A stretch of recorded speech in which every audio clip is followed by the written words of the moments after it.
Lucky Land Slots, you can get lucky just about anywhere. Dearly beloved, we are gathered here today to... Has anyone seen the bride and groom? Sorry, we're here. We were getting lucky in the limo and we lost track of time. No, Lucky Land Casino, with cash prizes that add up quicker than a guest registry.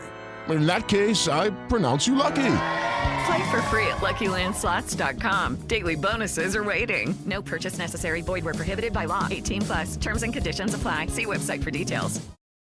Hey all, welcome back to the Real Life Pharmacology Podcast. I'm your host, pharmacist Eric Christensen.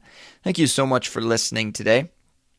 Go check out reallifepharmacology.com for your free 31-page study guide on the top 200 drugs. Great resource if you're taking finals in pharmacology or board exams, or just need a little refresher if you've been out in practice for a while and want to see what's going on in the world of pharmacology and stay up to date there. Definitely go check out that free resource where I highlight some of the most important clinical pearls that you need to know from each of those drugs.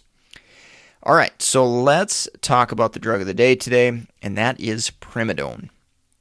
Brand name of this drug is Mysoline, and it is a medication that I see occasionally, not incredibly often, but every once in a while. It is technically classified as an anticonvulsant. However, in clinical practice, the most common use I see this medication used for is essential tremor. Mechanistically, how does this medication work? Ultimately reduces the activity of neurons, and it actually has a similar mechanism, obviously, to phenobarbital. With Primidone, phenobarbital, a barbiturate, is actually the active metabolite of this drug. So as you can imagine, it's going to have a pretty similar profile to phenobarbital, and we'll talk about adverse effects and things, of course, coming up here. So again, main use, essential tremor. Most often, I would say I probably see beta blockers used first for essential tremor, and if those aren't tolerable or if they're ineffective, then usually the next go-to in most situations, at least in my experience, has been Primidone. So one thing to look at, there's been a couple of cases, I think, in my career where I've actually seen this medication being used for seizures. So that is something to take note of. But the overwhelming majority have been essential tremor. And one thing that might kind of tip you off is if you see a really lower dose compared to a higher dose. The lower dose is probably indicative of essential tremor compared to a patient taking a higher dose, which then it could be for seizures. Might still be for essential tremor, but if the higher and higher the dose goes, the more and more likely it's probably for seizures versus essential tremor. So just to give you a little example of that, the dosing range typically for seizures is 750 to 1,500 milligrams per day in divided doses versus essential tremor. The range listed in package inserts and things, 250 to 750 milligrams per day. And I can tell you, for essential tremor, I can't remember the last person I've seen up above probably like 300 or 400 milligrams per day. So again, and my patient is a little bit more elderly and things. So younger patients, you might see a little bit higher dosages there for essential tremor, but by and large, if you see a lower dose Primidone, it's probably going to be used for essential tremor. But obviously, you want to take a look at that patient history and make sure you've got that correctly. The biggest reason that we need to be concerned about is my goal is obviously to minimize polypharmacy, and if I know that this patient's got an essential tremor, and we want to try to taper down on Primidone, or we want to make sure they're at the minimum effective dose because we don't want side effects, of course. We really, really got to be super, super careful if the patient does have an underlying seizure disorder, obviously, because if you taper down and off of that too quickly, you could potentially put them at risk for seizures and things. So definitely really, really important with this drug to figure out that diagnosis and make sure that you know it's essential tremor versus seizures. All right, so let's talk about side effects a little bit. With most medications that are classified as anticonvulsants, you're going to have CNS depression and those type of adverse effects. Sedation, dizziness, confusion, fatigue, potentially GI upset, ataxia. The way I think about it is it's probably pretty similar to alcohol toxicity, or there's a lot of symptoms that kind of overlap with alcohol toxicity and primidone.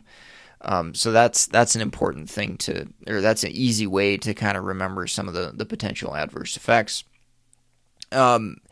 Be careful with in patients with depression. It's not that it's an absolute contraindication, but there has been some reports of an increase in suicidal behaviors and thoughts and things like that associated with primidone. So again, one of those things where you might want to keep a little extra close eye on them if you know they've had some issues with depression and potential suicidality.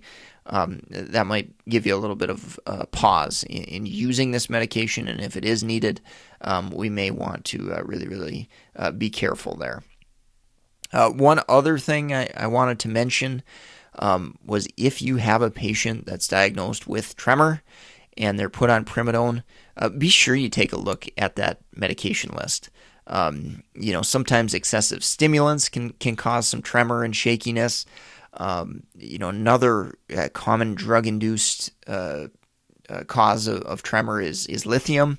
So again, there are some medications out there that can cause tremor, and I think it's really important to go through that medication list before you're considering adding a drug like primidone, and make sure it's not drug-induced tremor versus essential tremor.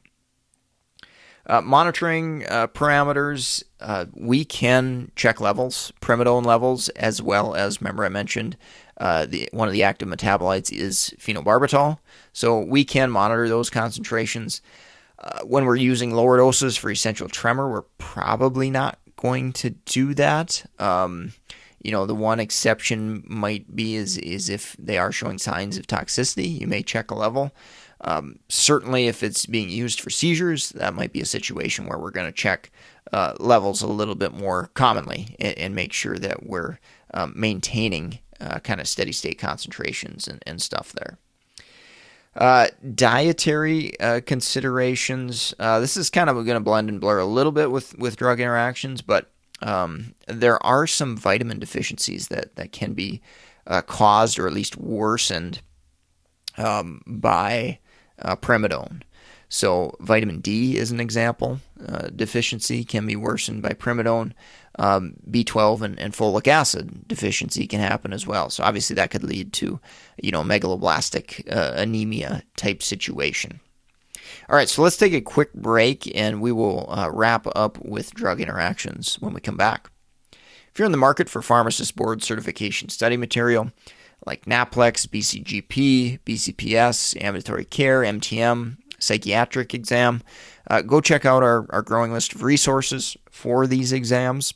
We've had a lot of experience, 6+ years now in creating prep tools, had a lot of feedback over the years, and have really done our best to try to improve it year after year. And I do update these materials on an annual basis, obviously to try to stay up with the guidelines and make sure you guys have the best study materials available.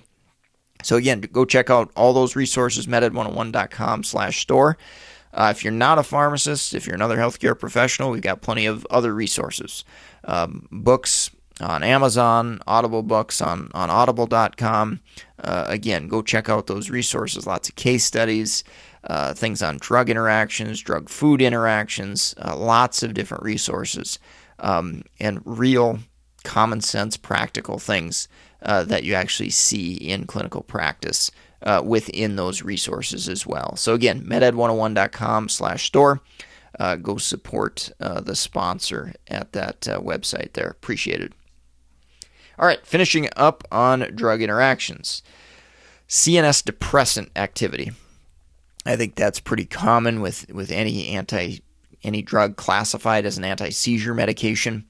Opioids, benzodiazepines, first generation antihistamines, any drug that has sedative type properties, we're potentially going to add on to that effect.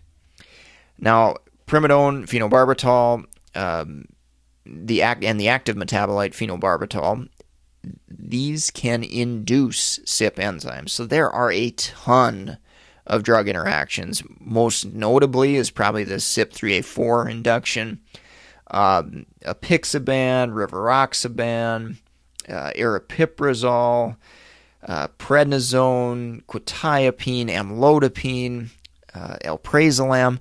All those drugs can have their concentrations reduced, okay? So if you see primidone started in a patient, definitely I would strongly encourage you to look up the drug interactions and run a drug interaction screen, because there are a lot of them, and particularly through CYP3A4 induction. There also is some CYP1A2 induction properties as well. So, a drug like olanzapine concentrations could be reduced. Again, really got to pay attention there and make sure we're checking for drug interactions if a patient's going to need primidone. And then lastly, kind of alluded to it before, vitamin D concentrations can be lowered with primidone. So that might be a situation where we might want to check that occasionally, periodically, and or consider supplementation to make sure patients have adequate amounts there if primidone is necessary and needed long term. All right, so I think that's going to wrap up the podcast for today. Thank you so much for listening. Leave us a rating review on iTunes if you enjoyed this, if you found a few helpful clinical practice pearls. Share us with friends, colleagues, students, whoever could benefit from a pharmacology lesson. Definitely don't hesitate to share it with them. With that said, you can track me down at LinkedIn, Eric Christensen, PharmD, BCPS, BCGP. Also mededucation101 at gmail.com. Those are probably the two best ways to get a hold of me. And if you got comments, questions, suggestions, definitely don't hesitate to leave me a note there. I do try to get through all of my emails. It gets harder over time sometimes to keep up, but I do try to respond to everybody that does send an email. So again, thank you all for listening, helping me grow this podcast bigger than I ever thought it would be. So I definitely am really, really appreciative of all of you listening and taking the time. So thank you so much. Signing off for today. Have a great rest of your day. Judy was boring. Hello. Then Judy discovered ChumbaCasino.com. It's my little escape. Now Judy's the life of the party. Oh, baby, mama's bringing home the bacon. Whoa, take it easy, Judy. The Chumba life is for everybody. So go to ChumbaCasino.com and play over 100 casino-style games. Join today and play for free for your chance to redeem some serious prizes. ChumbaCasino.com. No purchase necessary. Void where prohibited by law. 18+ terms and conditions apply. See website for details.